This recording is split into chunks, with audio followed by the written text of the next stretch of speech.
महबूब फरमाते हैं क़यामत के दिन अल्लाह तबारक व तआला एक गुनाहगार के बारे में जन्नत का फैसला फरमा देगा। वो गुनाहगार ना रब के करम पर रो पड़ेगा और हाथ बांध के अर्ज करेगा, मौला मैं तो जानता हूं मैं क्या हूं, ऐसी कौन सी मेरी नेकी थी कि तूने मुझे बख्श दिया। तो मेरे महबूब पाक अलैहिस्सलाम फरमाने लगे, रब करीम उससे फरमाएगा, एक दिन रात को ना तो अपनी गली से गुजर रहा था, गली से गुजरते हुए तेरे पैर से एक रोड़ा टकराया था, तूने वो रोड़ा उठा के फेंक दिया था।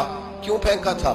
तो नेकी चूंकि उसकी नजर में मामूली थी तो वो भूल चुका था, कहेगा या अल्लाह वो वाला रोड़ा, मालिक करीम वो तो मैंने इसलिए उठाया था कि मेरे मोहल्ले में बूढ़े भी रहते हैं, बीमार भी रहते हैं, बच्चे भी रहते हैं, कमजोर भी रहते हैं, इसलिए उठाया था किसी को ठोकर न लग जाए। रब करीम ने फरमाया, तू रात के अंधेरों में रोड़े उठा उठा के मेरे बंदों का ख्याल रखे तो मैं आज कयामत के दिन तेरा ख्याल ना रखूं। फरमाया उस एक रोड़े के उठाने की बरकत से मैंने तेरे लिए जन्नत का फैसला फरमा दिया।